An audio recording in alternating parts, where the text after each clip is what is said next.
Okay, now we're going to talk about the principles of designs. So far we did the elements, now we're going to talk about principles. Our first principle is balance. And this has to do with things like symmetrical, which you already know what symmetry is from your math classes, or asymmetrical or radial. Remember, you're going to want to take these notes down in your notebook as you go. And here's some examples. This is symmetrical or formal balance on these, because the right and the left are equal to each other. Even though this is kind of a whimsical picture, it's still symmetrical or formal balance because the left and right are the same. Same thing here. Asymmetrical or informal balance is when it's not evened out. These two definitely not the same on both sides. This is not the same as that. And finally, radial is like a radius. See how these are like the radius of the circle? And it goes around in a circular, whenever you have circular patterns. Be sure you've taken all those notes down. And then on this part, on the elements, we told you almost exactly what we wanted on every single part. Here you get to have more freedom now. Out of all these principles we're going to go over, 2 you must hand draw, 3 must be cut and pasted from colored paper, and 2 must be printed from an online source. That means find something on the internet and print it out and then glue it down. And here's your chance to be creative. So the first thing we did was the balance. And here's some examples where it's drawn out with the different kinds, or this one is talking about balancing the visual sides of both ones. Now we talk about emphasis. This is when one thing stands out from everything around it. It creates a focal point. For example, in here, where's the emphasis? Well, this thing has been painted a different color so that it stands out and creates an emphasis there. Or in this image, we're supposed to have our eye drawn to this little guy on this wire that he's walking along. For example, in your car, why is this part a red color? Because that's supposed to draw your eye to right there. So here's 2 examples.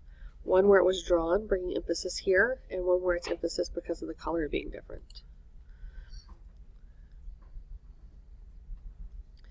Contrast is when we have 2 very different colors or textures in something. For example, here, this red one really stands out because it's just different than the other ones. Or the dark, older style here compared to the new modern style behind it. Or the red popping up in all the green there. We often do this when we're designing things to make things show up. For example, here they made the people in the car a yellow color so you could see them better. Or they put the arrows in green here.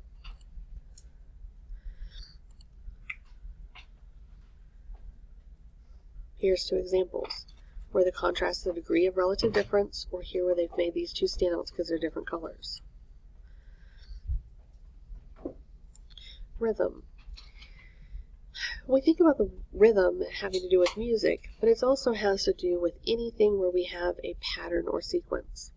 And here's the different kinds. You're going to want to take notes on all of these. The first one is regular. This is where something gets repeated exactly the same every time. For example, in these tiles and bricks, we have bricks with the little blue tiles every time exactly the same. Or these little townhouses here that are all the same. Random rhythm. It has a more organic feel. A random rhythm is, for example, here. Even though we have similar images here of this little top part on each one of these, where they are in this picture is very random.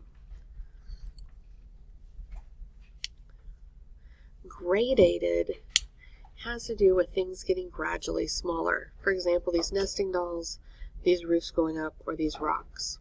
They can be increasing or decreasing in size, but it's basically exactly the same image, but it gets smaller or bigger as you go up or down.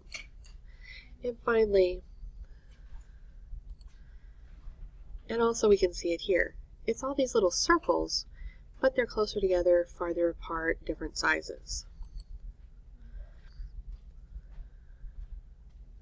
So here's some examples of them, where it's been drawn or where it's been cut out. Remember, you should go back and take notes on each one of those slides as you do each part here. Then we also have proportion. This is just like proportion you learned in math, where we're comparing relative sizes of things. This has to do with scale as well. For example, this gives us this image of how big this is compared to this person here, or these different buildings here seen in Washington.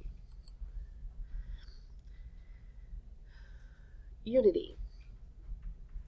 Unity has a consistent use of design elements. For example, here we have all the same kind of trees and grass and pathways all through this park.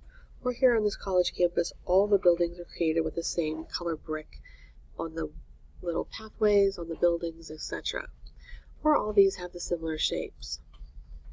And finally, we have economy, where we use the bare minimum to explain different things. For example, if you just look at this little tag, you clearly know what this means. But this is economy, where they've used the least amount of actual visualization here to convey this message to us. And we often see this in design.